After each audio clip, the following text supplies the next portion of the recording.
pain in the tuchus because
I do want to say that throughout this presentation, what we're really hoping is to be able to answer some of your questions that you might have. So, as you can see in this Zoom session, there is a little icon that's a little question mark that says Q&A. We would love for you to go in there and ask your questions as we go throughout the presentation. We will answer those questions at the end, but feel free as we're going through the presentation, if there's anything that you would like to have further information on or you're unsure of, pop those questions into the Q&A and we will do our best to get to all of them. Obviously, we have a really amazing turnout tonight, so we won't be able to get to every single question, but what I do want to assure everybody is that we will do our very best at the end, if we didn't get to your question, to put together a written response and get that to you. So we should have everybody's contact information as you've registered for this session tonight, so we'll be able to respond to you.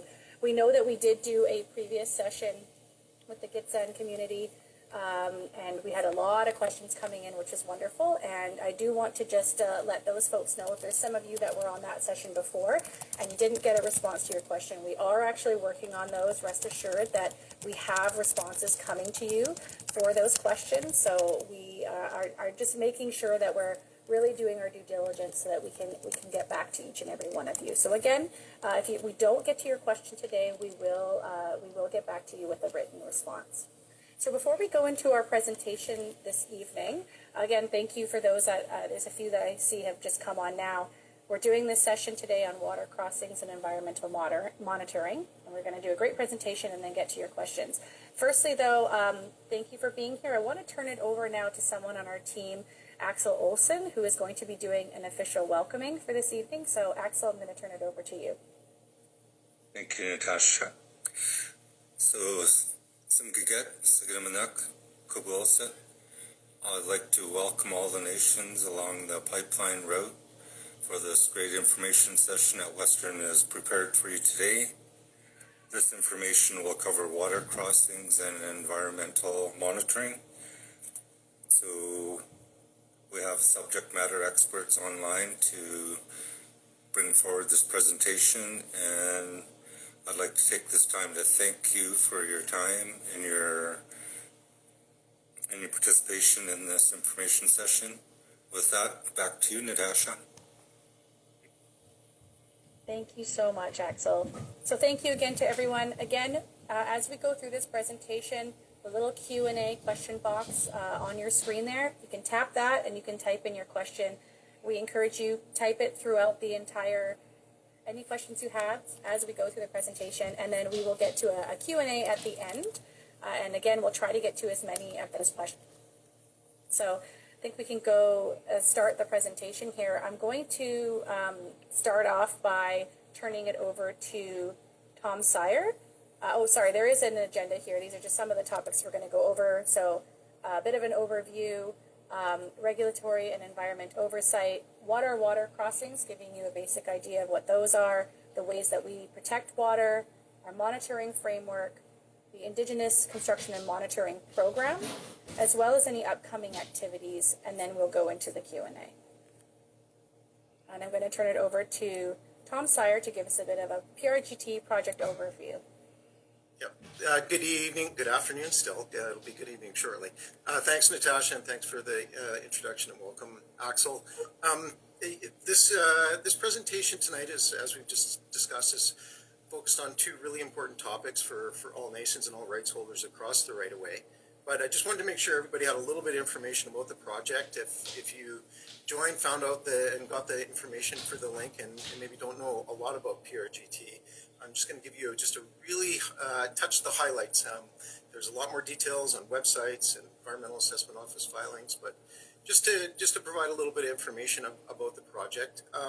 The revised project, which we've reduced on both sides of the original design for the project significantly, is now 750 kilometers long. It's a natural gas pipeline taking natural gas from northeast BC to the Silizum's LNG facility right on Wilmette on Pierce Island in Nisga'a Territory. And I should say who I am first. Tom Theere, I'm the Vice President of Climate Policy and External Affairs for Western LNG, responsible for both the pipeline and the facility. Just carrying on now with the introduction, the pipeline is owned jointly between the Nisga'a Nation and Western LNG. We also have created, as we acquired the project from TC Energy, to create an equity ownership opportunity for any nation who's interested. That will create additional benefits in addition to our project agreements. So the project is moving forward with a plan to have equity for all the nations who are interested along the right-of-way, in addition to being jointly owned by the Nisga'a Nation and Western LNG. The approval from 2014 we've updated, and there's been two major amendments. We can talk a lot more about that maybe at another meeting. And we did begin our construction in 2024 and received our substantial start designation for the project last year as well. And then just generally, where are we at with our relationships with the nations? Currently have project agreements with 15 of the 20 nations. We've made a commitment to modernize, update those agreements. We're currently working our way through. We've got a number of those complete, a number of them very close to complete, and we are negotiating with all the 5 remaining nations who didn't sign agreements initially for the project. So at a really high level, that's kind of the status of the project. As Natasha had mentioned, we're really trying to kick off a round of engagement, providing information, using forums like this virtually and in community to address maybe outstanding concerns or concerns that maybe people haven't been able to either find their way into the Environmental Assessment Office information, things that may be coming up in your communities, and trying to address them as we get ready for construction later this year. Natasha, I think I'm going to stop there, also because I'm fighting a cold and I don't want to have a coughing fit on everyone. Again, just like to thank everybody for taking their time. This will be the first of many opportunities to share more information and spend time with you in community as well. Thanks so much. Thanks, Tom. So I just want to remind everyone, I know, again, we've got some new people that have just joined in the last few minutes here. We're here to do a presentation on watercourse crossings and environmental monitoring. We'll have opportunities in the future to do more of these, hopefully on different topics that the communities would like to get more knowledge on. So we won't be able to get to every question. We are going to try to focus on the watercourse crossings and monitoring questions today. But again, if you have any questions, you can pop them in that little question box at the bottom, and we will get back to everybody. And we are making sure that we are going to respond in writing to folks. So we are responding from the last session as well. It's just taking us some time to consolidate some of those answers for everybody. But rest assured, your question will be answered, even if it's not at the end of the session today. So we're going to get right into the regulatory and environment oversight. I'm going to turn it over to Adair. Thanks, Natasha. Hi, everybody. Adair Rigney, Senior Project Director for Environment and Regulatory with Western LNG. So what does regulatory and environmental oversight mean? The PRGT project must comply with strict environmental requirements. This is both during project planning and permitting, as well as throughout construction and beyond. These requirements are legally enforceable. Compliance with these requirements are inspected and monitored at every stage by qualified environmental inspectors, as well as Indigenous construction monitors. These are selected by their nation with a reporting mechanism back to their nation, as well as by subject matter experts. Construction contractors also have environmental monitors and regulators. At any one time along the project, at any week, there will likely be a regulatory inspection from either a federal or provincial regulator. It is pretty continual. The purpose of this oversight, both by PRGT and by regulators, of course, is to ensure that PRGT complies with all requirements. And then non-compliances are reportable to regulators as well as to nations. This is both by us to the regulators and nations, as well as by EAO and BCER, who post all of these on their website for everybody. Next slide.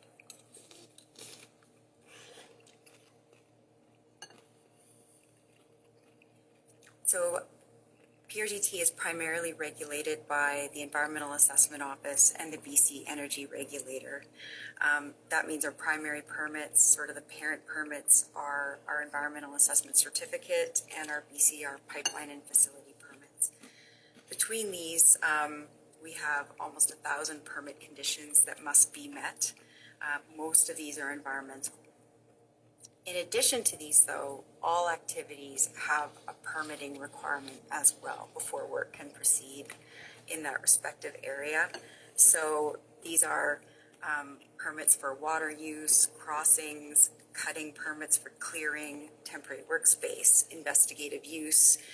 We need to have permits for amphibian salvage, for fish salvage, even permits to do aerial monitoring of birds or nests. So all of these things have been in progress and are in progress to have in place for the rest of the project line that hasn't initiated construction yet. And almost all of these permits have or will have conditions within them that also have to be fulfilled. Many of these are pre-construction conditions, such as the condition to notify nations prior to initiating work, and the requirement to share construction schedules. Next slide. Handing over to Allison. Well, thanks, Adair. My name is Allison Grant. I'm the Senior Manager of Environment, Planning and Permitting here at Western LNG. And we want to continue on with the presentation through the permitting phase. And as we prepare to continue the construction phase, we wanted to walk through the different ways that we protect the environment during the construction phase of the project. So this includes doing work at appropriate times a year to avoid sensitive life stages. We leave buffers around watercourse until just before construction to help protect the streams and waterways. And we control erosion and sediment to keep soil out of nearby water. And if a stream contains fish, we safely move or salvage the fish before starting work. After fish are salvaged, we typically isolate the work area, so we are not directly working in the flowing water. Wade's going to speak later about crossing types. There's often environmental specialists on site during this phase of construction as well. And finally, we adjust our approach if site conditions change. So these are some of the measures that are put in place to protect the environment during construction. So next we'll talk about various ways that these protection measures are monitored to make sure they're working as intended.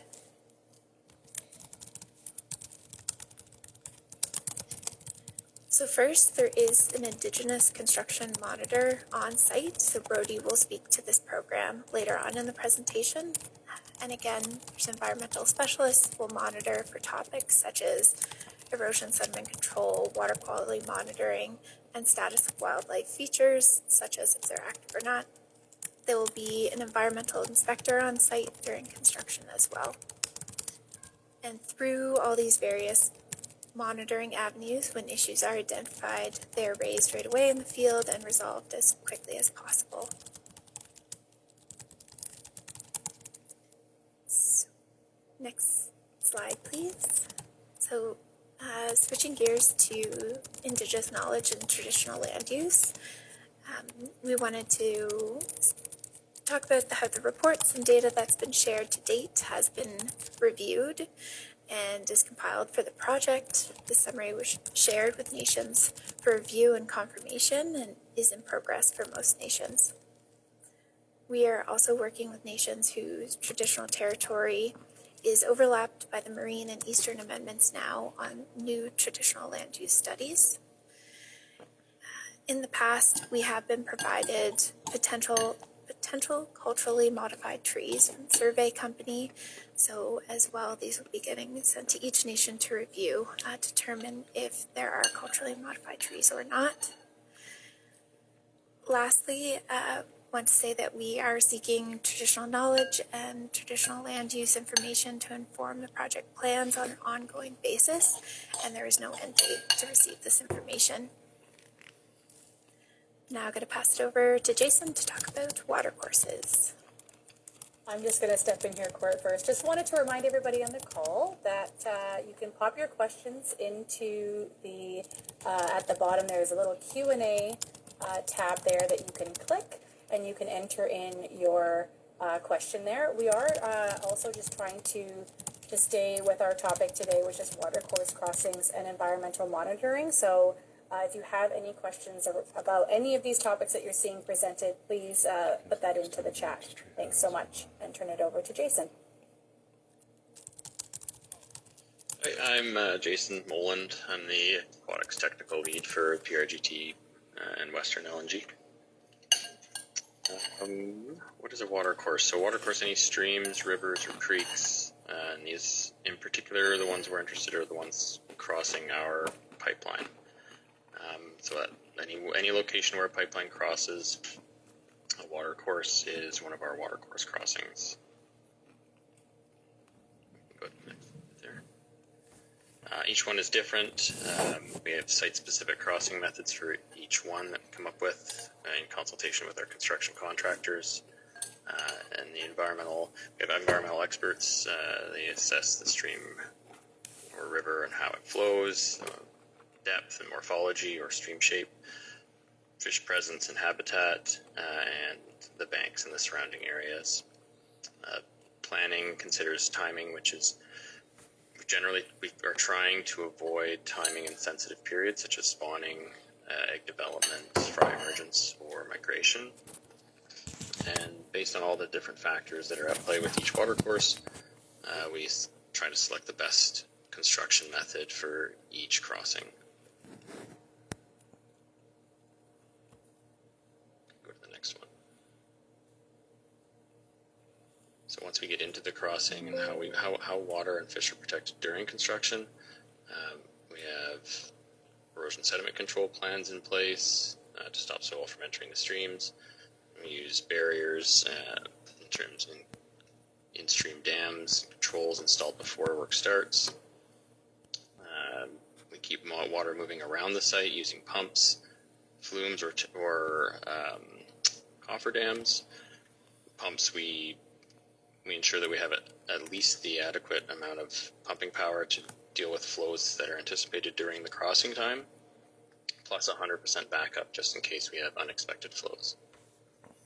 We have monitors watching the stream at all times.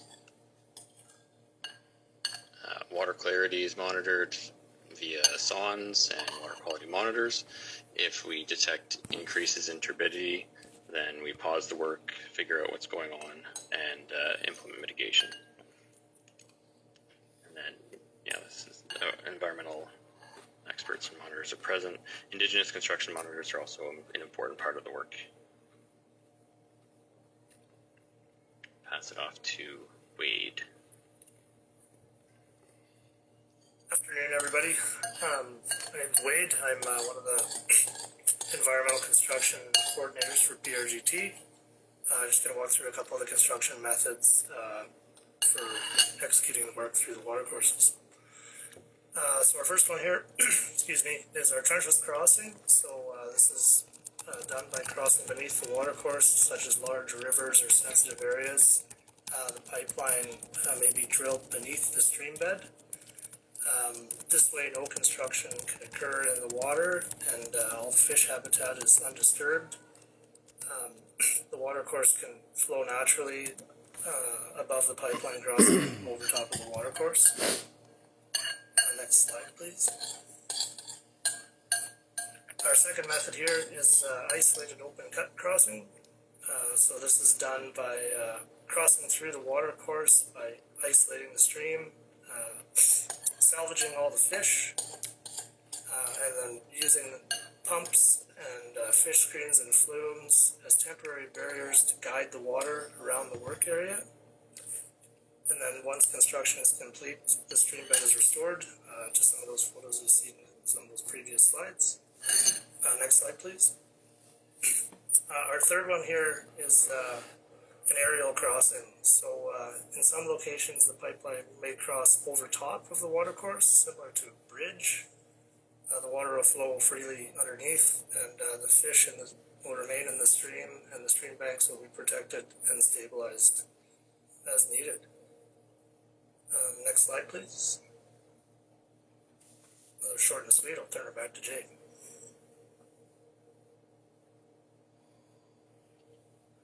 Yeah, so once we're done the crossing watercourse reclamation, we use a variety of methods to put the stream back to as close to natural conditions as we can get it. We want to stabilize the banks. We want to return the stream bed substrate to the same location it came out. And we want to return natural flow to the watercourse. PRGT keeps records to show how well the protection steps work. So we have a number of different reclamation options available to us, including root wads, bank restoration.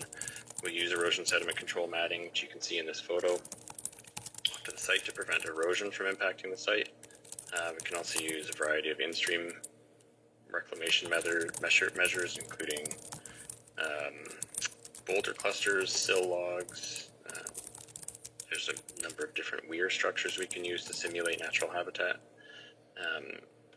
And if something happens and something unexpected happens, we have issues at the watercourse where it's not functioning as intended or as natural as we'd like it, then we would go back in and we'd fix it and try to get it flowing back to what our intended reclamation was.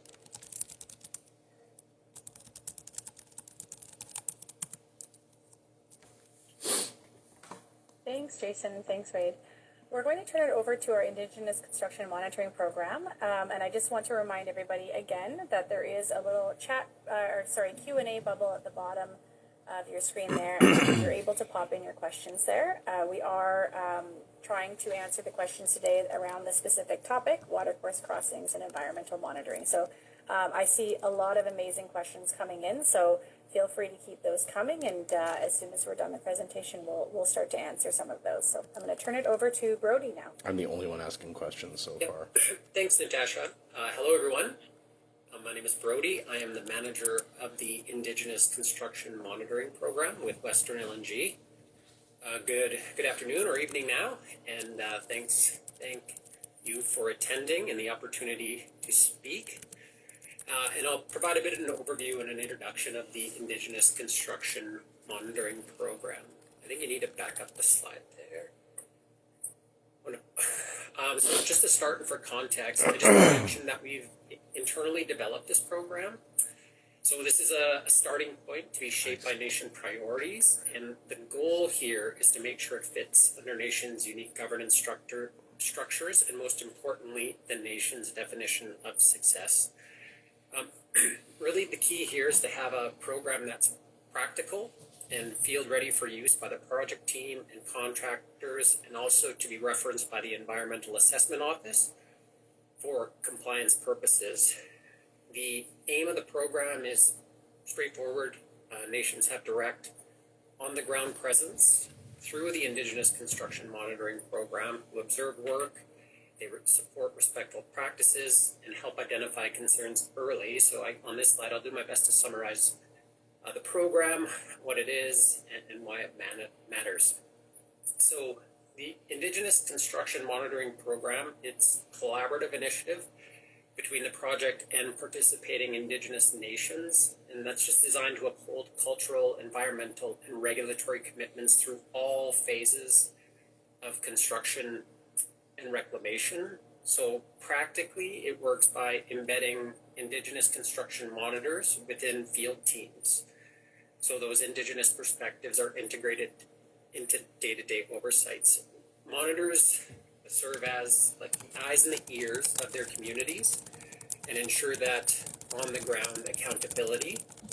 So this approach ensures and allows monitors to safeguard land, water, wildlife, and cultural values through their lived experiences and traditional knowledge while fostering that transparency and trust. Another important thing to highlight on the why is the regulatory foundation that the team spoke to earlier.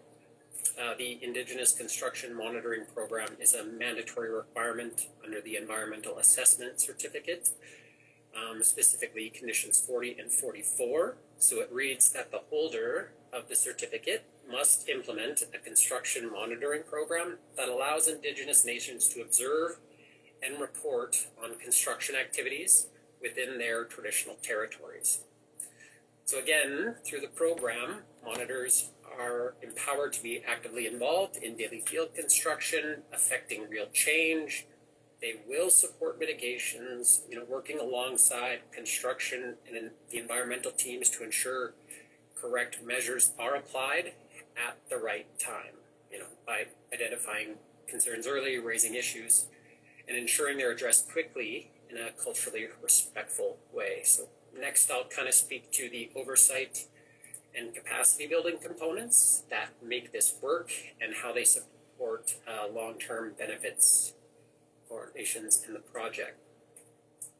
So this slide here speaks to Indigenous-led oversight and capacity building and how the program is structured to strengthen long-term benefits, relationships, and partnerships. So first, the program is grounded in clear guiding principles. So just a few things to highlight is, Indigenous construction monitors are chosen or nominated by their nations. They will report both to the project and their communities. And the program is built again on collaboration, with the construction, environment, regulatory project staff, and the monitors work together to identify, verify, and resolve issues efficiently. Safety is always a top priority across all phases. That's supported by training, policies, and a strong safety culture.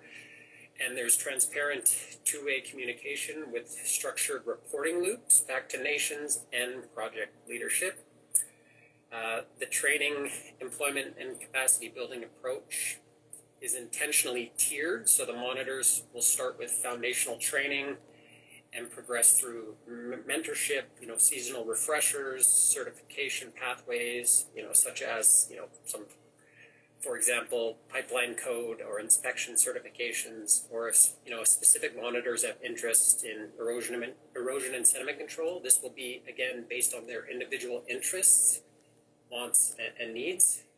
And the goal here is that participants can progress from entry-level observation roles to advance their responsibilities over time while gaining field experience and build capacity for employment during and after the project. So next, I want to speak to how the program works day to day.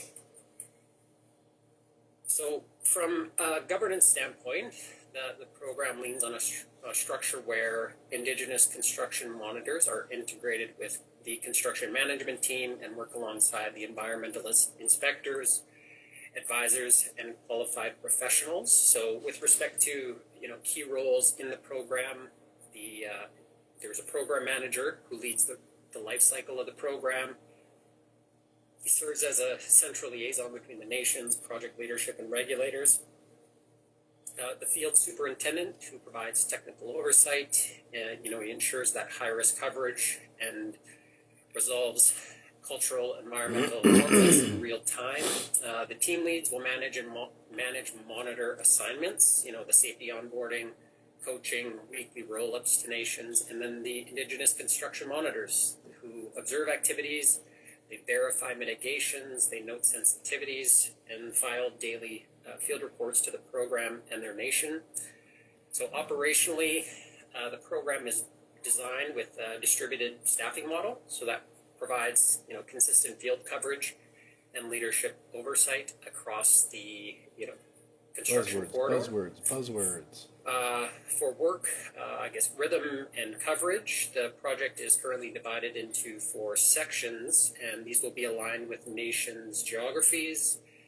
Each construction section has a dedicated monitoring team with team leads and monitors. So this really ensures localized, culturally informed monitoring that stays closely connected to field operations and community, while providing continuous exposure throughout the project footprint.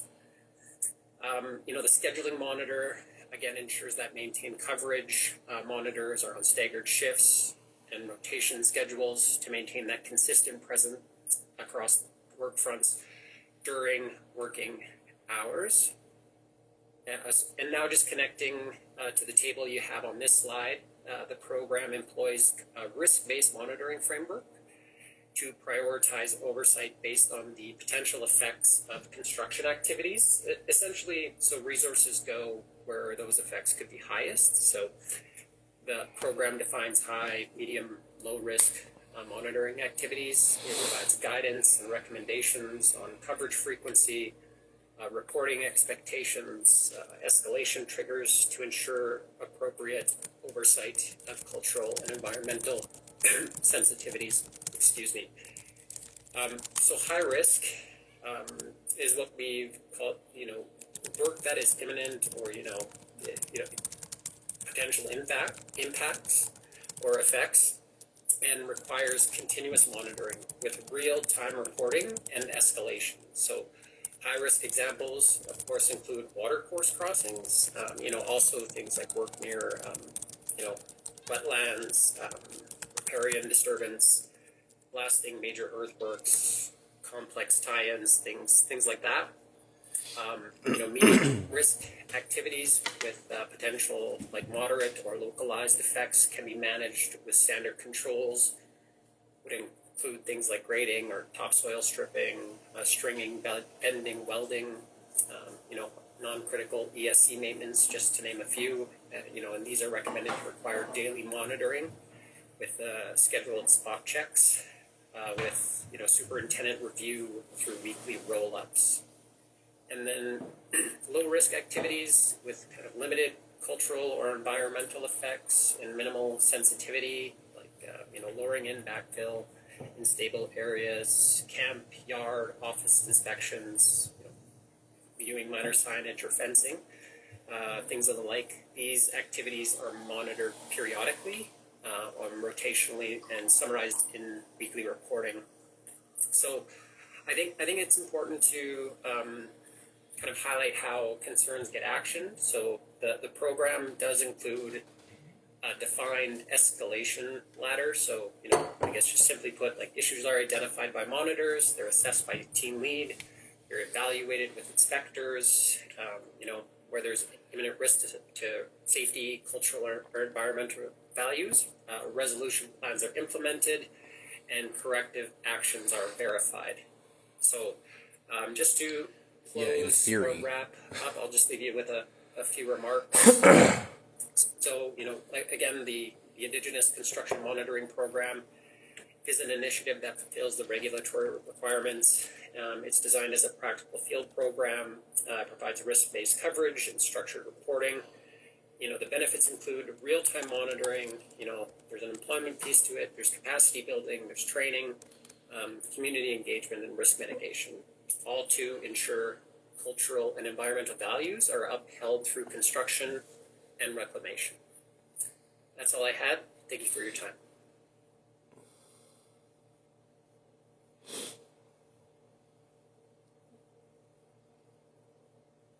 Hi there. We're just going to turn it over now to Theere and Bean just to go over some upcoming activities and construction timeline, and then we will go into our Q&A portion. How is construction going ahead when they haven't even received consent from the remaining 5 nations? That makes no sense. Oh, they're going to the fucking lava bed park?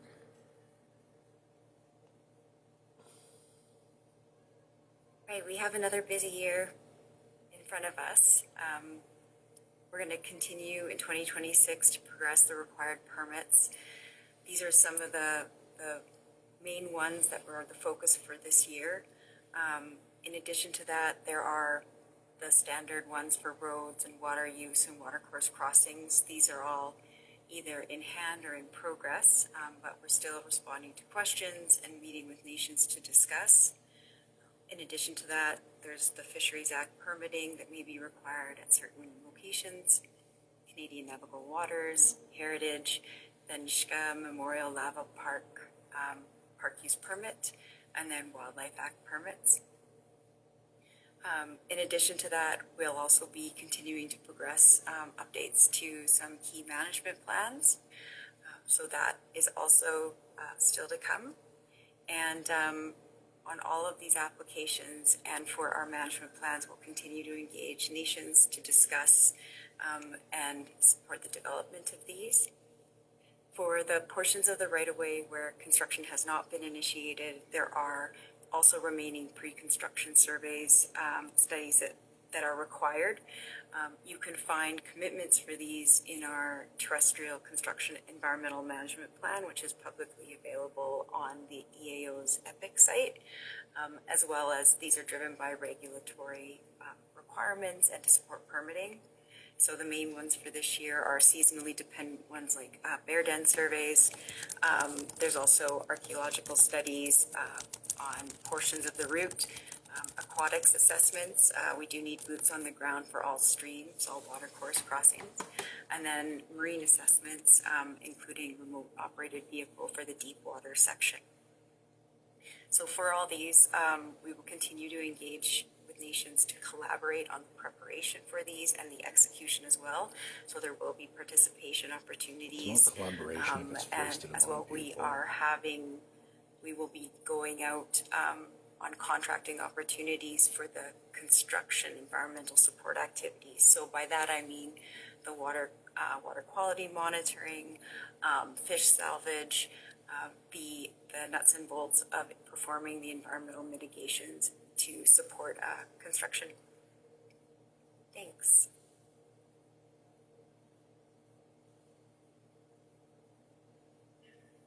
So with regards to the construction timelines, early works is considered surveying, site preparation, building access road, and camp construction. So that once we have all our FID and everything in place, we'll start with those pieces of the project. Then the mainline construction is pipeline installation, heavy equipment work, welding and tracking, which will also include clearing of trees and timber off the right-of-way. And then phase 3 is testing and commissioning. So we pressure test the pipeline, inspect, and complete our environmental monitoring to make sure that we've got everything back to what it was when we started the project in regards to our watercourse crossings, right-of-way seeded, and trees planted where we need to plant them. And then phase 4 is cleanup, is removing the equipment, restoring the land, and continue to environmental monitor. So the environmental monitoring will continue over the phase of the pipeline for years to come, ensure that our creeks are still stabilized with the slopes and banks, and that our pipeline right away is still up to standards, and we've got the right of way in place that we're not washing things out and causing problems down the right of way. So, next slide.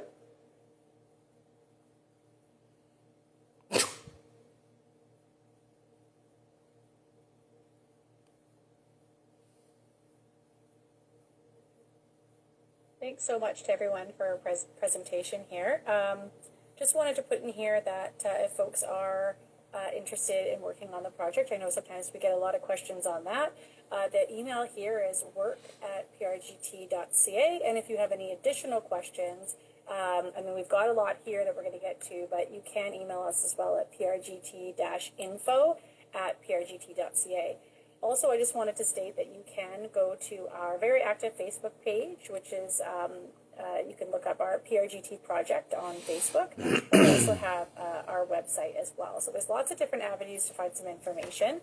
I know Tom was going to just say a few words before we turn it over to our Q&A. Yeah, thanks, Natasha, and thanks for everybody attending. We do have a fair bit of time to get into the Q&A. I did want to address a few things that have come up. There's some excellent questions, excellent points. One of the things we're going to use the Q&A for is to look at future, as Natasha said off the top, we'd like to do more of these, but there's a couple specific questions about, well, are you going to be able to do some of this more at a more community level, more direct engagement, face-to-face? The answer to that is absolutely yes. We do have a fairly robust engagement program. We're getting ready for the spring and summer to spend more time in community, answering questions more directly. And another question I thought was very, very thoughtfully put was, what are the lessons that have been learned from Coastal GasLink and some of the challenges that happened there? That's not a question. The advantage of a project coming in after other major pipelines, whether it be TMX or Coastal GasLink, is yes, absolutely, we do get to take those learnings and apply them and try and do things better, differently. And I think we've been able to do a lot of that. And I think as you start to see some of our plans, they're just making up questions. The kind of proactive nature. Not finding ourselves in some of the situations we had on Coastal GasLink. I did work on Coastal GasLink for a year and a half. The real opportunities there are, though, to continue to work at a community level and ensure that the things and concerns are being addressed and built into our programs and plans, and they very much have been. I think there's also working with the regulatory side as well, and ensuring the things that the regulators saw and did were also being addressed. And I would say that the overall approach of the team on that regard is to take those learnings, put them into our plans, our engagement going forward. So we'll be able to do everything right. These are massive projects. There are lots of watercourse crossings that we're going to do.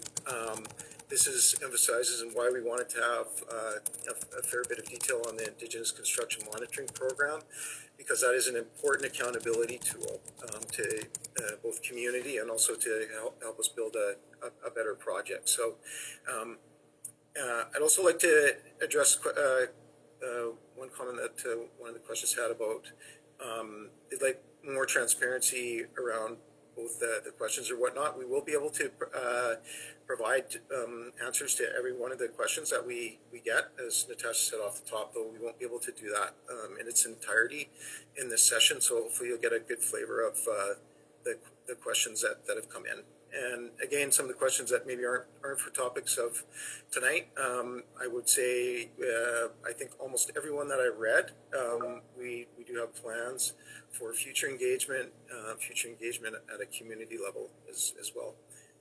Natasha, with that, maybe we can hand it over and start answering some of the questions that came in. Sure. Thank you.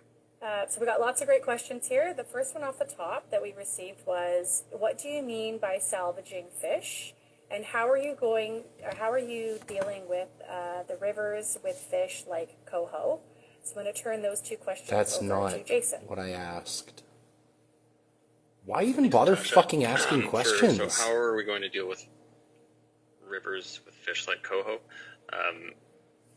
So first we're doing stream assessments right now, where I think we're at 48% done our stream assessments along the line.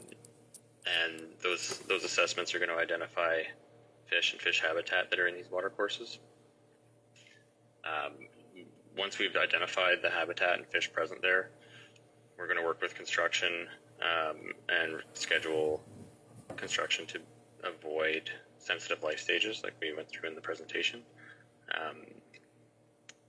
One of those mitigation measures is trenchless crossings. Another one is during isolated open cuts, we're going to be doing fish salvages. We're going to do substrate salvage and reclamation and bank reclamation. And then, what's the other question? Water quality monitoring throughout all construction phases to ensure that we're not impacting water quality. Yeah, you're just going via to talk turbidity your PR inputs. points. And then these are all governed too by provincial and federal permits, especially for fish salvage. Water quality monitoring is done based on BC water quality guidelines. Yeah, goodness forbid you ever try to eclipse those. Does that answer? I think that answers the how are we going to deal with fish rivers, and then That doesn't salvaging fucking fish. begin addressing what I asked. Basically, that is during an isolated crossing, we're going to have fish that could potentially be between the dams in what will be a construction site. So we use biologists to go in there. They'll use a combination of active and passive methods, so minnow traps, dip netting. As a last resort, we use electrofishing to remove these fish and relocate them to a different location within the river, nearby into suitable similar habitat. And that's, in a nutshell, what a fish salvage is. Thank you so much. The next question we have here is, you mentioned there are over 1,000 permit conditions across the project. That's not a question. Can you speak to how compliance with those conditions will be tracked and managed over the full project life cycle? I'm going to turn that over to Adair.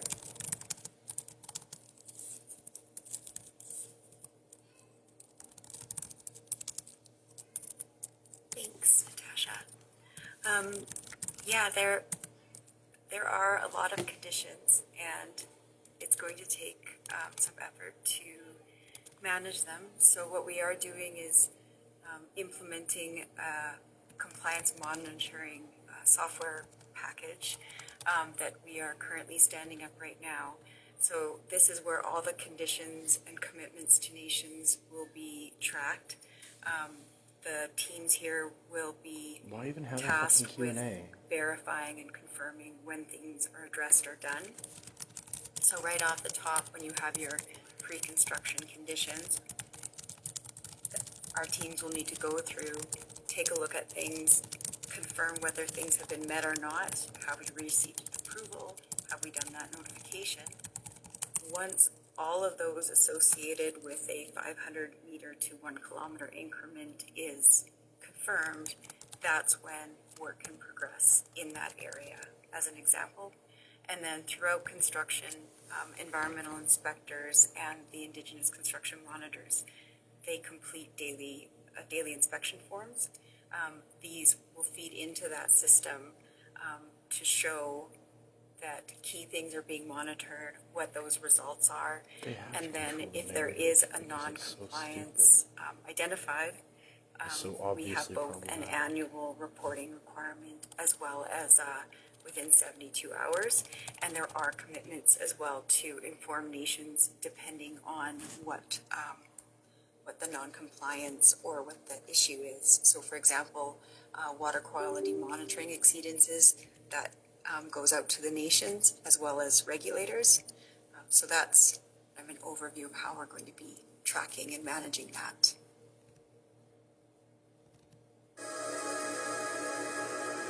Thank you, Adair. All right. We'll go next to our next question. Interesting that you use desktop research to claim you've done work with culturally modified using traditional knowledge. archaeological studies are to be done by those who have the knowledge, and to say you will protect fish habitat by moving fish. What about our endangered species of fish? This doesn't even and I'm show going up to turn in that to Allison. Right. So I think Jason covered off the discussion about the movement of fish, so I won't touch on that. Also, just want to acknowledge the comment about archaeology studies. And we do understand that this is a very important topic to nations, so we can discuss that at an alternative time, as we do have lots to cover with the water courses, and can be done on a more individual basis. The TLU reports, or the traditional land use reports, are typically completed by the nations themselves with support from PRGT as needed, and just acknowledge the work that has been done. There has been lots of field work, again, by PRGT or supported by PRGT through those traditional land use reports. Thanks. Thanks, Allison. All right, next question, talking about spill prevention. So what spill prevention and response measures will be in place? There are measures what measures are during construction, and what about after? Wade, I'm going to turn over to you. Thanks for the question. As far as the answer here, so I guess all stationary equipment on the right-of-way will be equipped with secondary containment, which will be 110% of the volume of whatever the liquid is stored within that piece of equipment, as per our guidelines in our CEMP. Excuse me. Designated fuel and liquid transfer areas and setbacks are important for habitat. So we have a setback of 100 meters off of any sensitive receptor, which is basically a wetland or a listed community or a stream. All equipment on the right-of-way will have a level 1 spill kit as a minimum, so it has spill pads and absorbents to help clean up in the event that there ever was a spill. And then in the event there ever was a spill, the areas will be stopped immediately for construction, and spill measures will be implemented to stop the flow and control the migration of any of these spills, and the area cleaned up.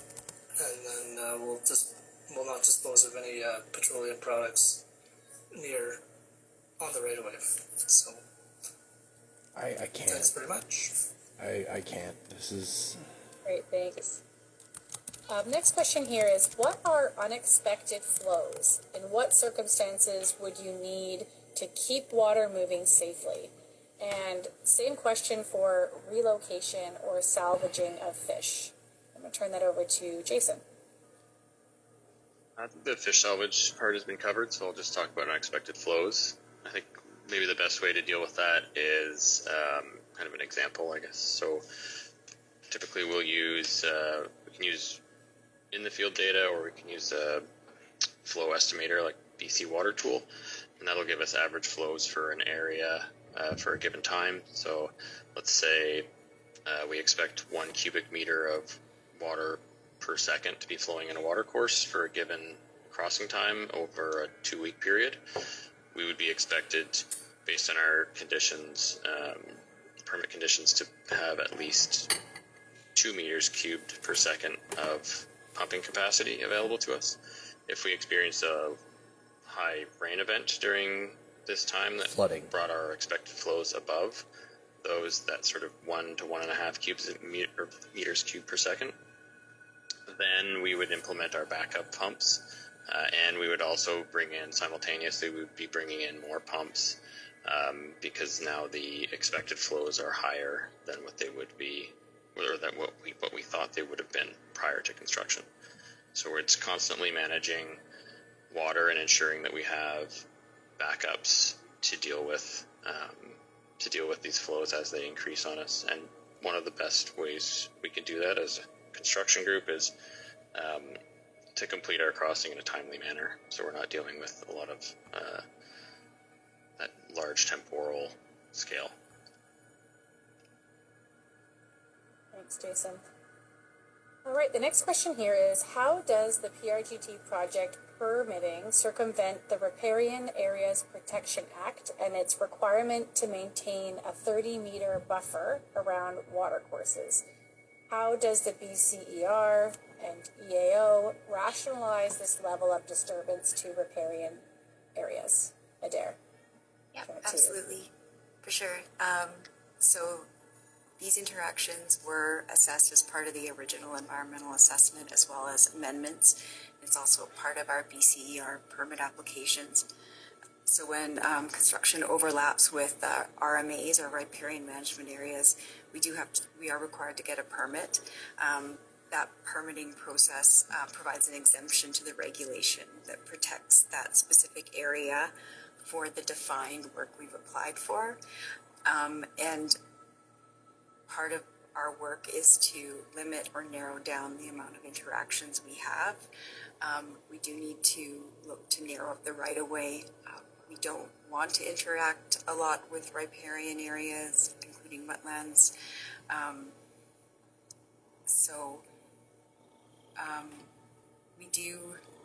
There's usually a condition to reclaim these as well, or there always is. In addition to that, we do have Condition 13, the Wetlands Management Plan, that is a no net loss of wetlands.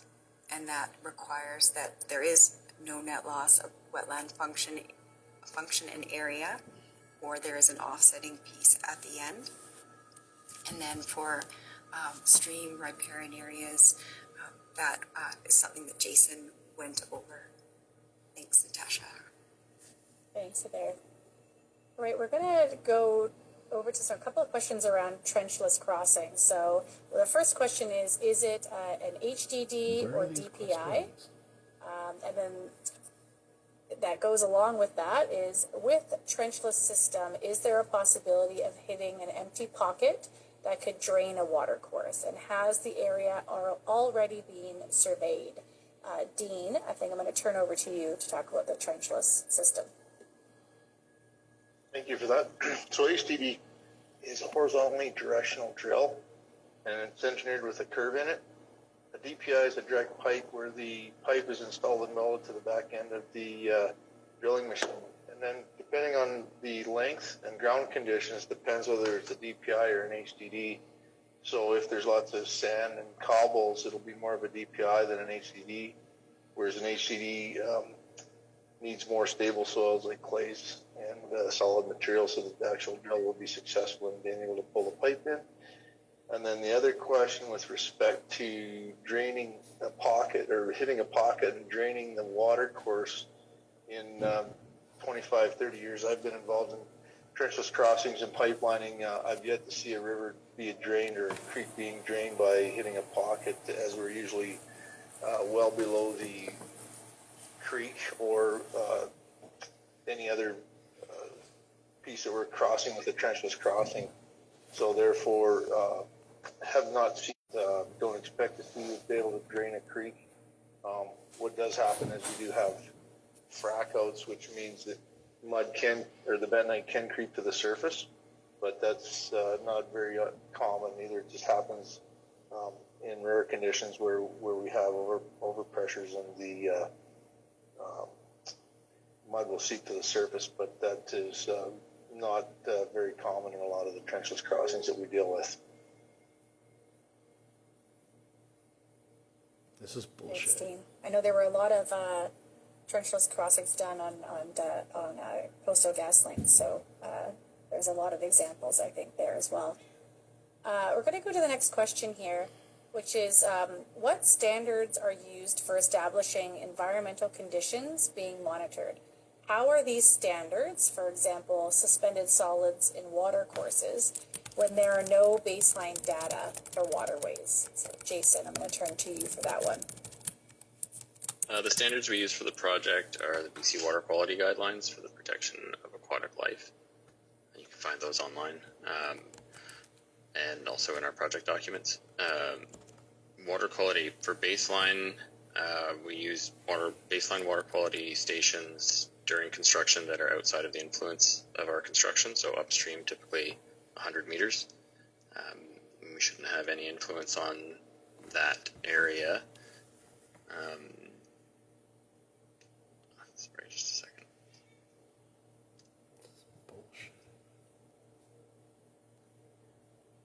So the compliance metrics there that we're looking for are 25 milligrams per liter above background conditions, or 8 NTU, which are nephelometric turbidity units. Anyways, those are easily measured in situ, except for TSS is total suspended solids. That's a lab measurement that we can correlate to NTU. And this is all mentioned in our monitoring plans. So I think those have gone out to the nation, or they will go out to the nation at least. And then there was another question that was similar to that, Natasha. Did you want me to briefly go over that too? Sure. So then that one was, I think, basically what quantitative measures are used for water becoming too cloudy. That's similar. We're using the NTU or milligrams per liter for TSS, and how many sequential measurements of concern are required before work is paused. If turbid water is identified entering a watercourse, then that triggers adaptive management, and we try to find the source of that and stop it through some mitigation measures. There's no buffer period where we just let it flow in. We try to stop it as soon as we see it. Great, thank you. Right, I think we're going to just go over to Brody here, a couple questions. So you mentioned that you are seeking traditional land knowledge on an ongoing basis. How are you planning to seek and welcome that knowledge from communities? And also, are nations able to utilize their Guardian program to monitor construction? Brody, I'll turn it over to you. Yeah, no, thanks, Natasha, and thanks for the question. So I guess just with respect to seeking the traditional land knowledge, we really value the opportunity to work closely with Indigenous communities, especially when it comes to this stuff. So, PRGT has continued engaging with representatives from a number of Indigenous communities. These ongoing discussions focus on traditional land use data collection, and most importantly, on developing mitigation measures collaboratively with nations. So to make sure communities are able to participate fully and meaningfully in this work, we have provided capacity funding. And what this funding does is it supports nations in conducting interviews with knowledge holders and community members, so they can gather the data and information that informs this process. So, it's not just collecting information. We're working directly with nations when developing the mitigation measures that come out of this traditional land use work. So that collaboration is central to how we approach this. So, and, looking forward, we'll continue this collaboration during construction, so the doors on this stuff, never closes. So, we're eager to work with, Indigenous construction monitors as we implement traditional land use mitigation measures on the ground. That's very good.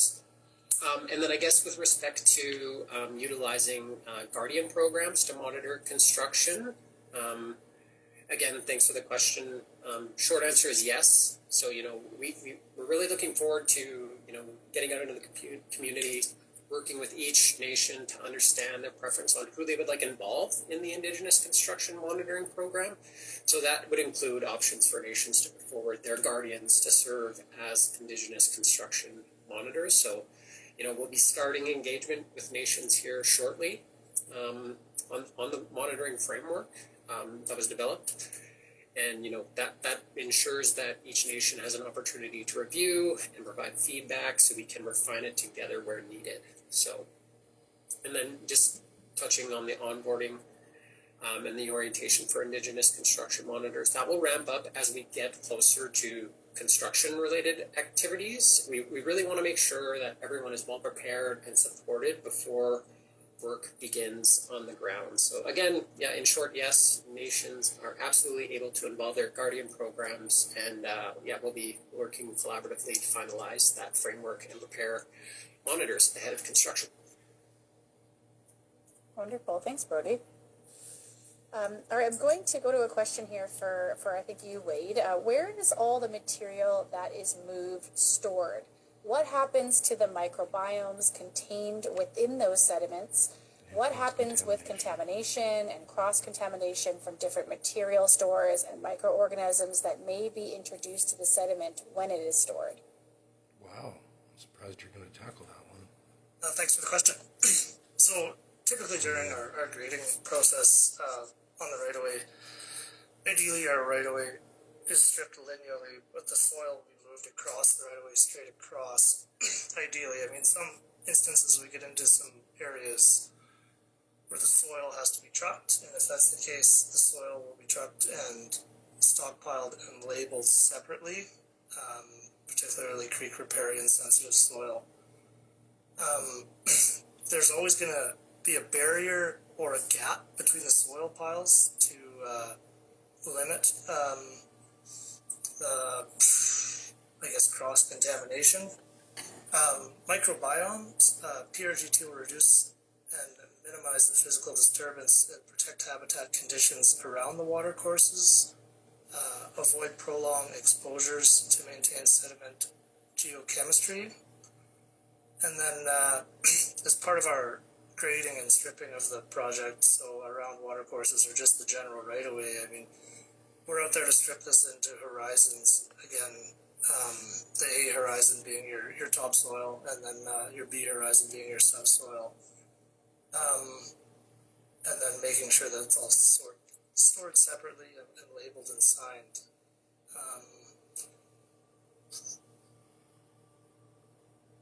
Yeah, that's pretty well heard. Thanks. Okay, thanks, Wade. All right, next question here is, what quantitative measures are used for water becoming too cloudy? I mean, I guess that was How many sequential measurements of concern are required before work is paused?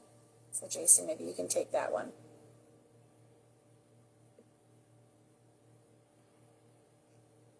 We answered that one already, Natasha. Oh, apologies.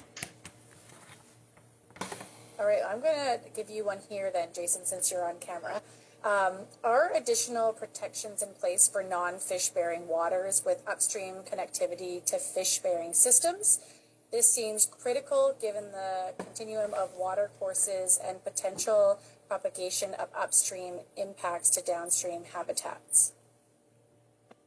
Yeah, there are protections in place for non-fish-bearing watercourses, and particularly where they occur close to fish-bearing watercourses, they retain the fish-bearing status of the fish-bearing watercourse that they're close to.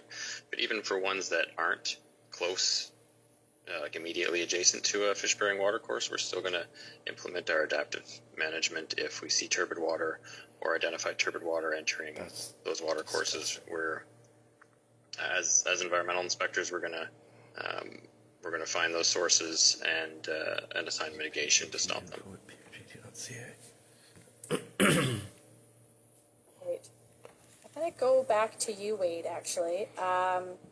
When there are issues raised, you've said work stops until resolved. What approaches to resolution will be employed? Who will be involved in that conflict resolution, and how will community members be notified and kept informed in real time? Thanks again. So I guess that's kind of a loaded question because work can be stopped on multiple fronts here. So it depends what it's being stopped for. So often the environmental inspector or just a regular inspector can pause or stop work to confirm something that crews or environmental monitors see.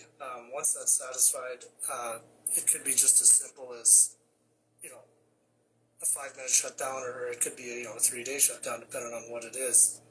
We're trying to work collaboratively with the monitors on site, the EIs, the inspection crew, and the contractor to try to resolve these. The digital monitoring team will be informed, and this information will be escalated to the IR manager if the stop work is noted to be an IR delay, and then an IR report will be shared with each individual community that's being affected. Thanks. Wonderful. I have a question here for Adair. How will PRGT ensure environmental management plans are actively implemented in the field and not just maintained as documents, especially as crews and contractors change over time? Yeah, I mean, ultimately, we are accountable, responsible for their implementation. So there's a couple different things that layers to this.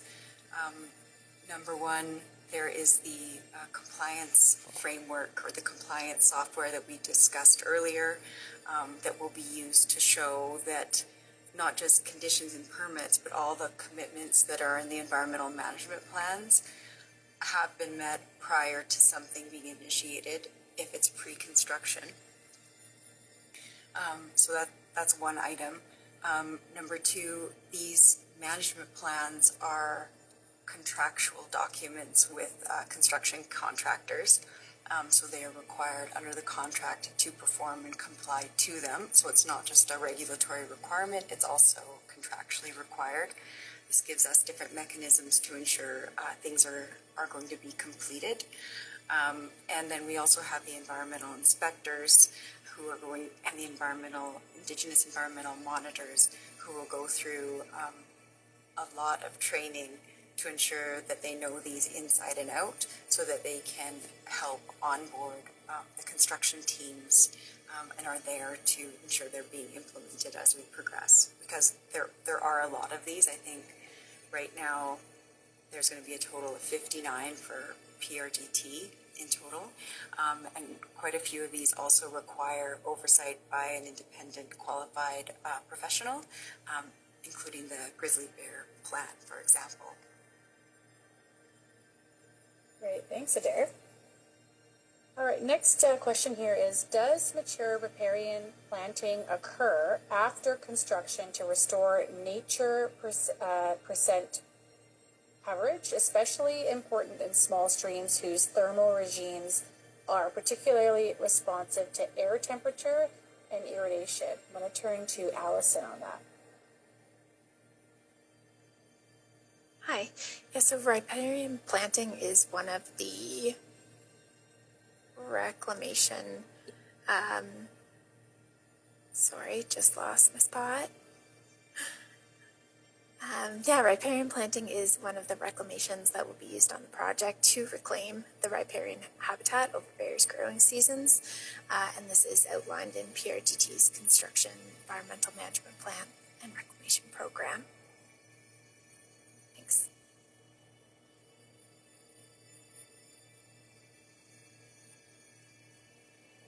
Wonderful, thanks so much. We're going to go to our next question here, which is, how does the Indigenous Construction Monitoring Program interface with qualified environmental professionals to ensure monitoring findings translates into enforceable environmental actions? Brody, I'm going to turn that one over to you.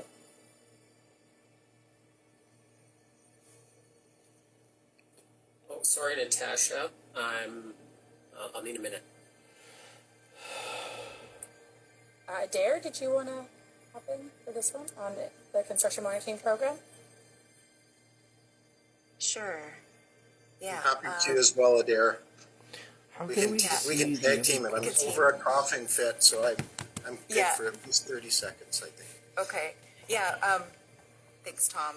So one of the key learnings that we had from another project was to make sure that the Indigenous Construction Monitoring Program had an escalation pathway in order to ensure that the items that they are seeing, flagging, are both being communicated directly to their nation, but also go through the normal construction process of being flagged for the contractor to address, right? So how that will work is the construction monitors will identify issues that will then be flagged with the environmental inspectors. If there's an imminent risk to the environment or it's a non-compliance, work is then stopped. If it's not, then there is a discussion and documentation about how it was or was not addressed and why or why not. Tom, anything else to kind of jump in on that one? No, I was just going to say it's a really great example of lessons learned, and one thing we want to avoid and learn from is, sometimes it's simply a communications and information sharing piece, but sometimes there's also something more serious that might need to be addressed, and having that escalation hierarchy I think more clearly in place is exactly, a great example of taking some of the lessons learned of a really good program and trying to make it more kind of responsive and have the kind of communications tools and ability both to the nation and nation members, but arguably more importantly to address real and potential issues in the field as construction's progressing. And I saw Axel came on screen as well. I'm thinking he may have some thoughts as well. Yeah, as a coordinator for the CMCL program on a previous job, we did have interactions and attended daily meetings with environmental and the general inspectors. So we got full details of ongoing work, and we were notified by environmental of questions or concerns, or if there was ARC site areas that were needing to be addressed. Our CMCL team was out there to view and input into what they were finding out there. So getting the dailies was very important. They knew the work progress and where they were happening. So the advisors that we did take out in the construction monitoring program were well informed of the areas that were being worked on, the creek crossings, the rivers, and if there was any potential areas that they needed to be on that day, we would definitely address it. Thank you. I think we're going to stick on the topic here of the environmental monitoring. So can third-party monitors / subject experts be on site to oversee environmental monitoring? Brody, I'm going to get you to take that one. Yeah, thanks, Natasha, and thanks for the question. So again, we're looking forward to welcoming the Indigenous construction monitors. But really, with respect to the safety restrictions and third-party access, only regulatory inspections such as those from the EAO, the BCER, and the DFO are permitted to access active sites for official inspections. So PRGT will support these regulatory inspections with site access to any areas of interest. But with respect to other opportunities for interaction, so outside of that, active construction zones, we can absolutely accommodate kind of that third-party interaction with our technical team. So we're open to sharing information, discussing methods, and ensuring those subject matter experts understand how environmental monitoring is being carried out. So again, just in summary, the site access is restricted for safety reasons, but Indigenous construction monitors and regulatory inspectors will be on site, and we're committed to that engagement with technical experts wherever feasible. Thanks. Okay, thanks, Brody. We have a question here around inspection. So Wade, I think this one's going to go to you. How does PRGT move from inspection-based compliance to preventing environmental issues before they occur, particularly in sensitive areas like water crossings? Wade, I'm going to turn that to you. Thanks again, Natasha. Can't see any of the other questions. Yeah, so I guess it comes down to planning the work. When we're working around some of these sensitive receptors, obviously we're going to try to work in within our weather windows. We don't want to be trying to open cut, isolated creek during a rain event or anything like that. Obviously the weather is very reactive, so I mean, it's not always perfect, but obviously trying to plan the works the best we can.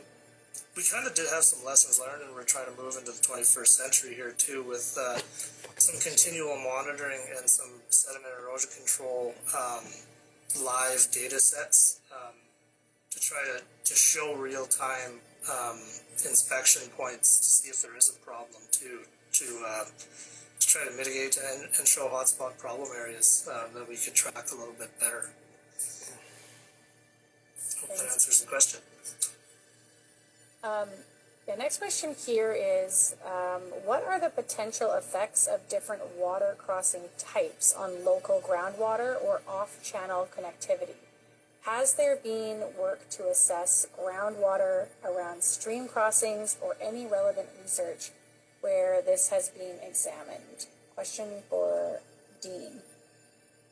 Okay, so with respect to that, typical watercourse installations are shallow compared to the depth of groundwater aquifers. So where construction methods, trenchless crossings such as HTD's information during pre-construction geotechnical data is gathered for the water courses and provide information on groundwater interactions and depths of the groundwater so that we aren't drilling into the aquifers or affecting the aquifers at the time. And PRGT also recognizes the importance of groundwater and notes that there's a design and mitigation measures presented in the terrestrial pipeline construction. Through the CMP, we effectively manage the incidental interactions with springs and shallow groundwaters, and that being putting in hard plugs or trench blocks to prevent water movement within the trench. So basically, we install blocks to not allow water to continue down the trenches, and we dewater the trenches to ensure that we don't have water flowing there and causing interaction with the aquifers to create the mitigation measures. Thanks. Thanks, Dean. The next question here will be, how will PRGT ensure environmental protections remain effective and enforced during operations, not just during construction when the oversight is highest? Adair, I think we'll turn that to you for that one. Everything and monitoring. Yeah, so PRGT remains ultimately accountable for compliance of all of our applicable conditions and permits throughout the life of the project. That includes during operations. For the first 5 years post-construction, we do a post-construction monitoring program that has multiple points of inspection and monitoring throughout the year, as well as a requirement to report on it and how the project has met the conditions and what was assessed in the original application, and if not, implementing adaptive management measures. So there is that program, and then throughout operations, there are requirements under CSA, our different regulations, to do that continual monitoring, certainly from the air, but also on the ground as well. So that is a really good question. Yep, environmental compliance extends throughout the life of the project. So, Jared, we actually have we just talked about post-construction, and now we actually have a question about the pre-construction. So what does the pre-construction environmental baseline monitoring at crossings include? And more specifically, does it include any groundwater studies? I think, Jason, maybe you can take this one. Yeah, so pre-construction surveys involve a line walk for biologists. When they interact with the stream, they implement the stream screening program. They'll be assessing fish habitat at the crossing and within 100 meters at least on either side. So these assessments are limited to surface water, fish habitat, stream morphology, and those help us inform crossing methods and mitigation. We also document spawning habitat, and we create polygons for that on our web mapping. And then regarding the groundwater, I believe Dean's covered the groundwater interactions with the project, and we're not really expected to have any impact on groundwater. Thanks, Jason. All right, I think we'll go to one final question. We're really, we're getting to the end here. We'll see if this is a quick one. Maybe we can go to one more after this. But question here, will monitors in the program have the authority to stop work if they see something harmful is happening? Thanks, Natasha. Theere or Brody? So the Indigenous Construction Monitoring Program doesn't specifically have a stop work authority. However, the Environmental Inspection Program does under Condition 37 of our certificate. So the environmental inspectors have particular qualifications and requirements that they have been hired to meet. Environmental inspectors will be hired throughout, and there will be postings, and we'll be looking for environmental inspectors, so that program is available for everybody to apply to. The Indigenous Construction Monitoring people will have a variety of backgrounds. They'll be selected by their community. The pathway for a stop work through the Indigenous Construction Monitoring Program is to flag it for the environmental inspectors, who have both the authority and the requirement and the responsibility to issue stop work if there's an imminent risk to the environment, imminent risk to a non-compliance, or a potential to not meet regulatory requirements. So that is the pathway. And then all of these stop work or pauses are logged, and then that is reported on. As well, the Indigenous construction monitors are also reporting on these. Thanks. I think we have one last question here, actually, keeping it on topic around the monitors. So the question is, monitors will be on the job training and not trained and prepared to know what to look for before the work starts. They're asking if they're on the job training or trained before. Brody? Yeah, no, thanks, Natasha, and thanks for the question. So again, the Indigenous construction monitors will be working closely with PRGT's environmental inspectors out in the field. So they'll have the kind of that ongoing opportunity to learn directly from the environmental inspectors, who will provide guidance and mentorship on those environmental requirements and what to watch for. That said, there is training is provided before work begins, right? So there will also be training provided before monitors begin their field roles. So, this includes baseline training to help ensure they're prepared and understand what to look for once construction-related activities begin. And then again, there'll be further training tailored to, each nation. So we're very open to discussing additional training needs with each nation or individual monitor. So really, we want to make sure monitors feel supported, confident, and set up for success, well before they step onto the right-of-way. So in short, training happens both before and during monitoring work. So, monitors won't be going in unprepared. They'll be supported throughout. Wonderful. Thanks, Brody. You have the last word, the last question. Thanks. All right. I just want to, we've got a couple minutes left here, and I truly just want to say thank you to everybody. We had a lot of people on this call today. Well over 100 people came on. And again, I want to thank you. I know that everyone could be with their families right now. We really, really appreciate that you took this time, this hour and a half, to be with us on this call today to talk about this. We really think the water crossings and environmental monitoring is such an important topic, and we know you do too. So we hope that you got a lot out of this today. If you have any questions or concerns about it, please, you can email us. The email is there on the screen, prgt-info@prgt.ca. And we will also be going through, we've got a lot of questions in there. Not all of them were obviously on this topic, but we'll do our best to respond. And also we'll go through those questions and see if there's an opportunity to do more of these sessions on different topics as well. That's what we're trying to do, is identify what types of these sessions and info that everyone in your communities is looking for. So please reach out to us if you have any questions. But again, thank you for joining us. Thanks to all our subject matter experts. Again, my name's Natasha. I hope you all have a really lovely, wonderful evening. And until the next time, take care. Thank you.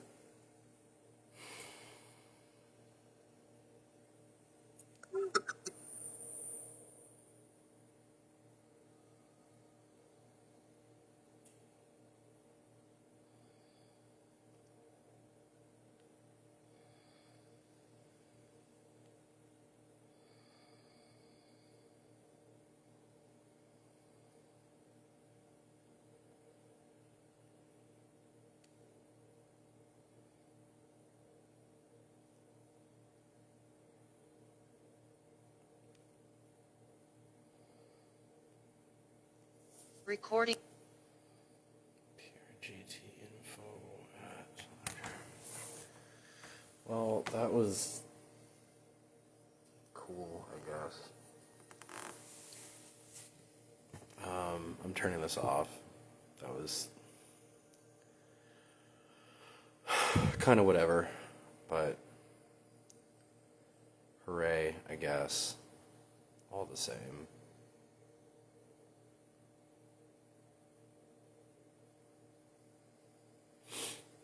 Most of the questions weren't even, apparently around 100 people joined, and it's kind of it's shitty when you can't see all the questions that are being asked by other citizens, because it's like, it's supposed to be part of the dialogue. Like, we're supposed to know what other people are asking and what's on the minds of other citizens, right? Like, it shouldn't just be like a one-sided whatever the fuck that was. But that's consultation, right? That's the status of environmental whatever in 2026, because we don't do stuff in the best interest of the environment or of people. Just kind of say YOLO and go from there.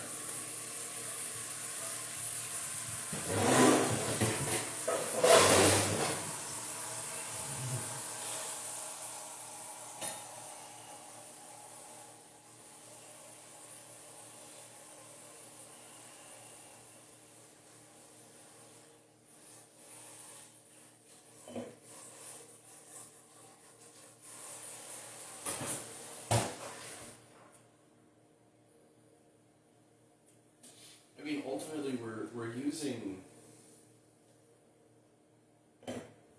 environmental protection legislation from like 30 to 40 years ago that's barely undergone any updates since then, based on best practice standards from like 40 to 50 years ago. So, like, we're, you know, any of the science that's coming out nowadays, I mean, okay, maybe I'm being slightly hyperbolic, but not by much. That's the sad part. Like, a lot of the most recent research and cutting edge stuff isn't actually implemented because it costs too much. You know, it's like, it doesn't...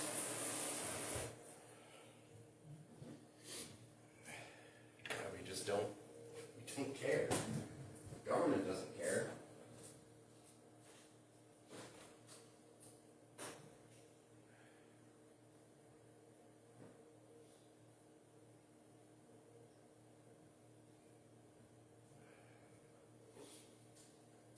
If government cared, we'd have different outcomes.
So instead, we just kind of fumble our way through all of this stuff and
couldn't actually see all the questions.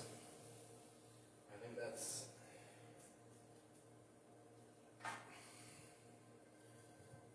It's not very...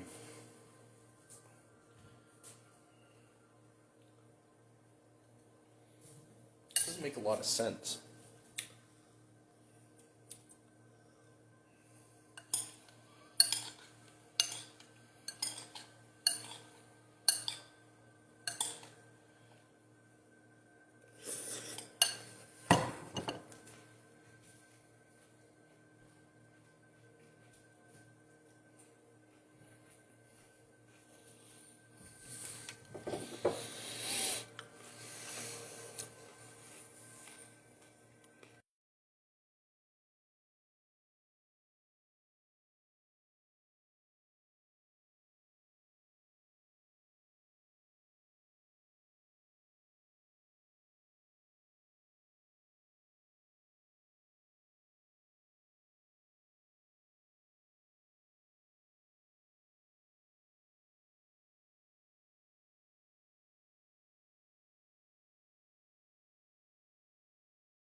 So,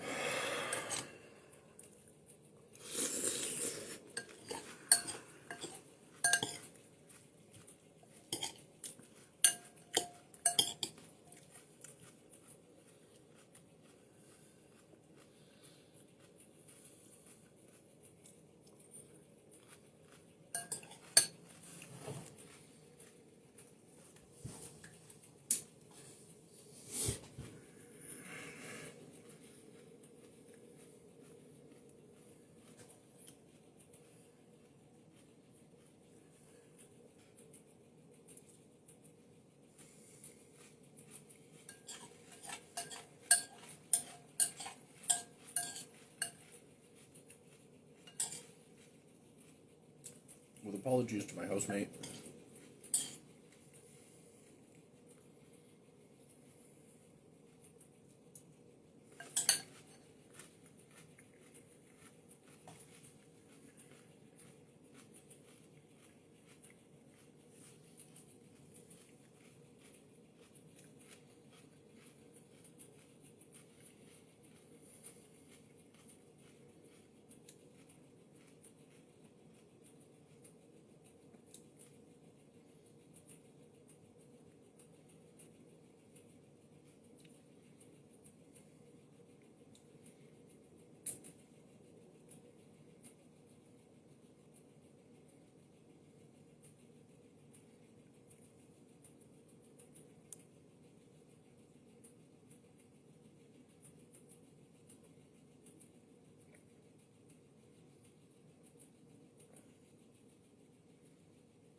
So, I mean, you know,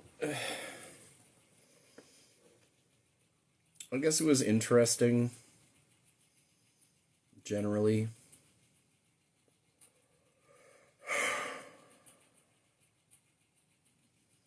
But, like,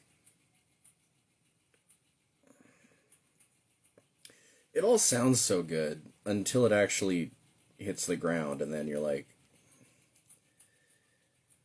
you're forcing contractors to work in inordinately fast timelines that are compressed beyond compare, and then they gotta cut corners to get shit done. So you're not always, you're always like barely doing what needs to be done environmentally speaking.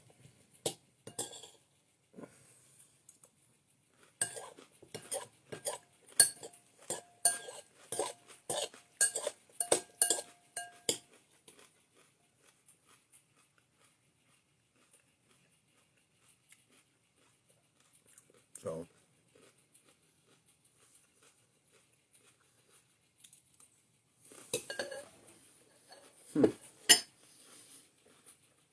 my head is about at the same height, horizontally speaking, but one device is lower and the other is higher. But the cameras are roughly at the same height. So that's kind of interesting. I wonder if you could splice the footage from the two of them. That'd be kind of neat.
So,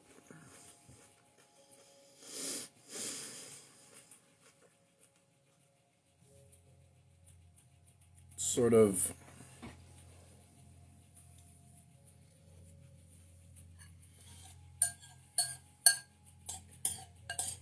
whatever.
So, yeah, I mean, what a mess. I mean, that's the takeaway for me, is just what a mess. It's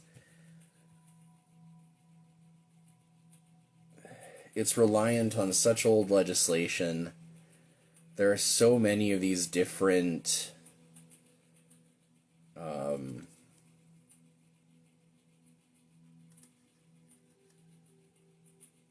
pieces of legislation that govern all this stuff, and it's not that up to date. It's really not. So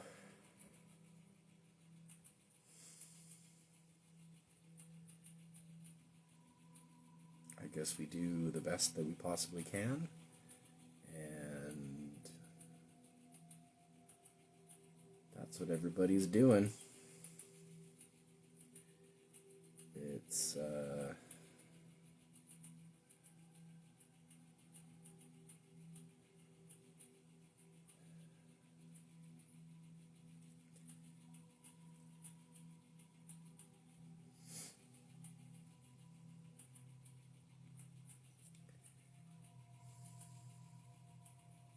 wow, Arc Raiders is only $58. That's actually really good.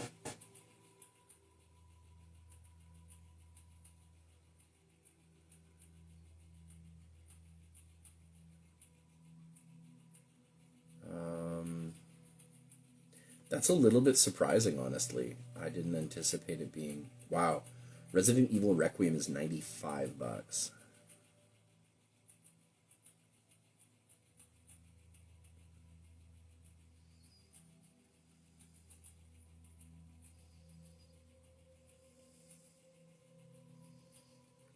Fallout 4 is on a 75% discount, which is pretty cool.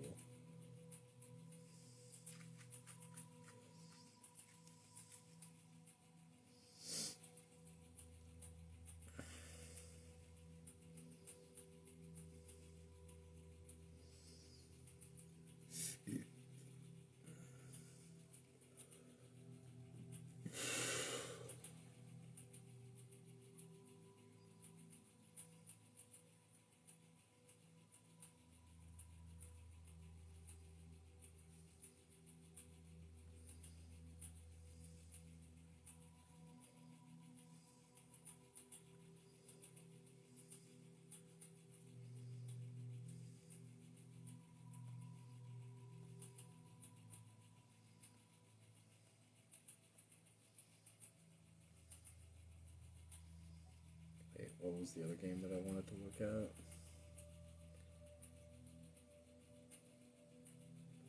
It was on a big discount. What was I saying? I got distracted by Fallout, right? Arc Raiders wasn't on a discount.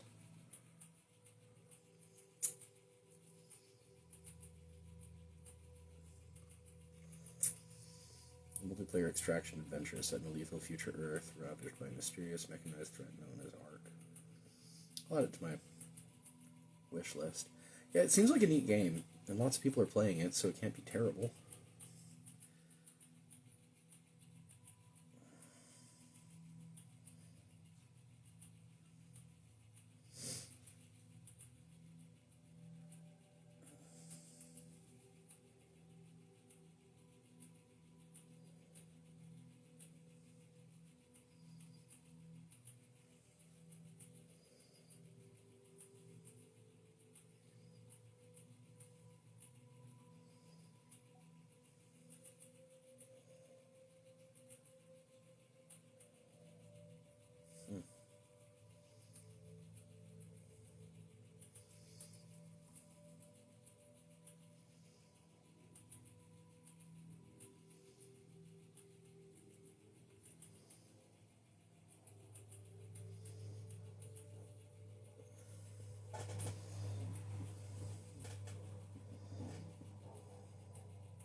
55 gigs of available space.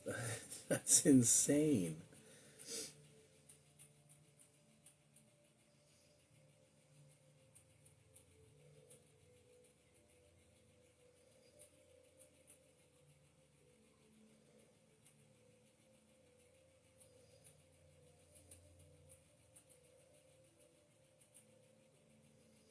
Oh, they're on massive sale. Okay. Yeah, man, I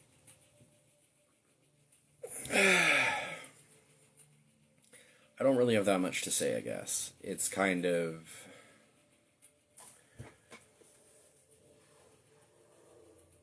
I feel discouraged. I feel disappointed. I feel like...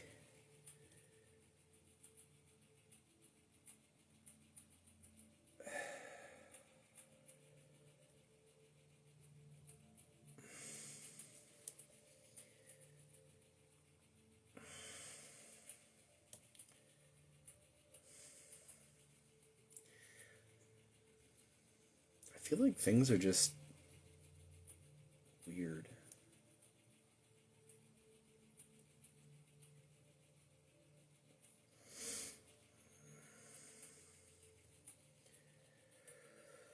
Anyway,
citizen of America. Isn't that crazy?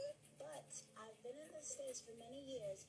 You would think that with the millions of dollars that I've paid in taxes to this country, that I would have been given an honorary citizenship many, many, many thousands of years ago. Hello guys, I'm with my favorite president. You called for Don Lemon's arrest over his church stunt in Minneapolis. He's since called you racist, unhinged, homophobic, and out of your depth. Anything you'd like to say to Don Lemon? Cocksucker, stop. You called for Don Lemon's arrest over his church stunt in Minneapolis. He's since called you racist, unhinged, homophobic, and out of your depth. Nicki Minaj and Donald Trump. Now, both conservatives were, including myself, were beyond disgusted by some of her lyrics in her songs over the years. WAP, I won't say what that stands for, but Wasn't that? oh, that's how bad I am. That's Cardi B. Thank you, Sam. That's not. Nicki Minaj. I thought it was Meg the. Kanye is apologizing today for, in his words, reckless behavior. He took out this full-page ad in the Wall Street Journal. Yeah, he did, titled, "To Those I've Hurt," going on to say he is not a Nazi or an anti-Semite and that he loves Jewish people. You probably remember over the last couple of years, Ye said a lot of anti-Semitic things, a lot of racist things. At one point, he sold T-shirts with swastikas on them. He had previously apologized for his anti-Semitism. In this ad, he says...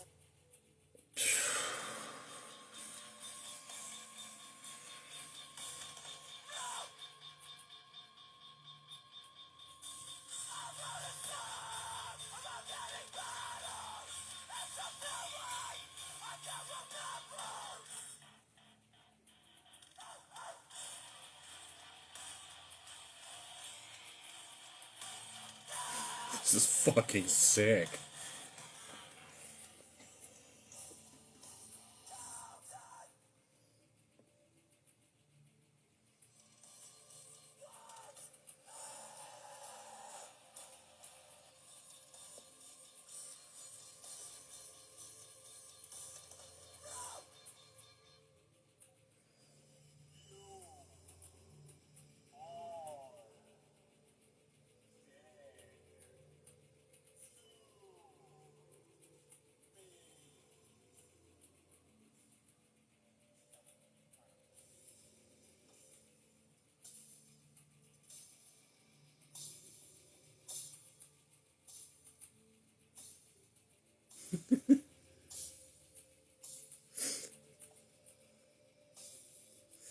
formerly known as Kanye, is... Kanye's apology was terrible. It should have been titled, "It's Not My Fault, My Brain is Broke."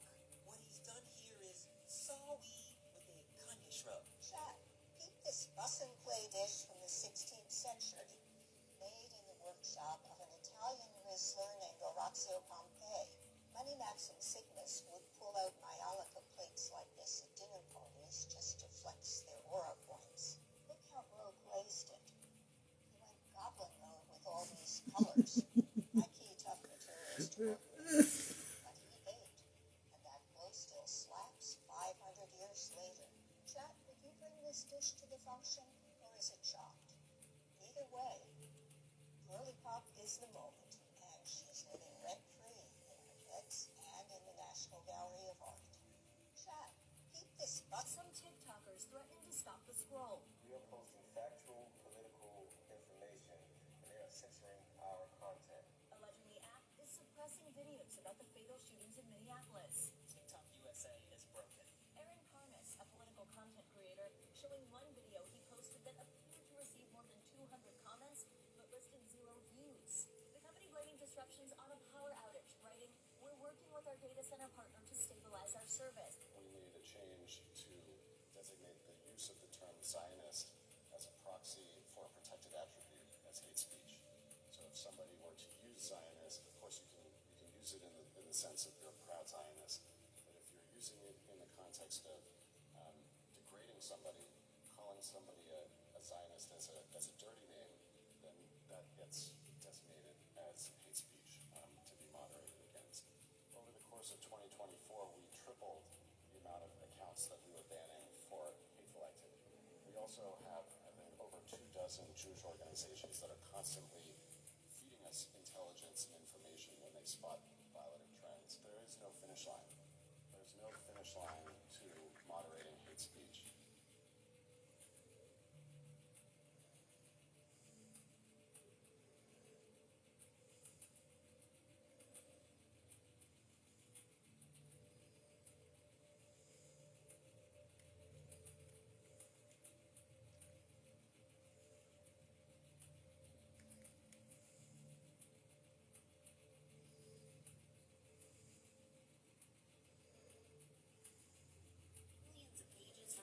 government's file on Jeffrey Epstein now public. Justice Department saying it marks their final release and includes thousands of videos and pictures. But the documents are 42 days past the deadline, and DOJ acknowledging they withheld an additional 3 million pages of records. They say due to concerns including victim privacy or child abuse material. Among those newly released records, unverified tips investigators received over the years, including some with uncorroborated allegations against President Trump, ex-President Bill Clinton, and other high-profile individuals. And never-before-seen communications with some of the world's most powerful men, like Elon Musk, who seemingly planned visits to Epstein's island, writing to Epstein in 2012, "What day/night will be the wildest party on your island?" Musk said he never went to Epstein's island. Millions of pages from the government's file on Jeffrey Epstein.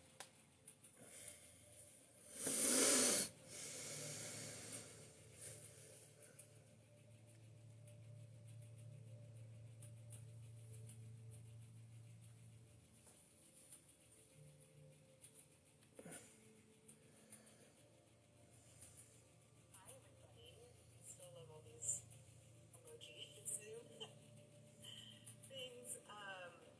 Wow. I don't even know where to begin. The fact that we were able to pull off an event of the century, like it's just insane. We had over 275,000 people that attended, and stadium overflow, Westgate, insane. I think we're at like over 200,000 for merch sales. Don't quote me on that because I think it just keeps like bumping up like crazy. But I just wanted to say a huge, huge, huge thank you to the events team. Hi everybody. I still love all these. $9.99.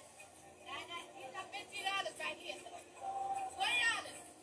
$20. $9.99 for the little one. Just get the little one for $9.99. $9.99. And I looked up and there was a man plunging towards me.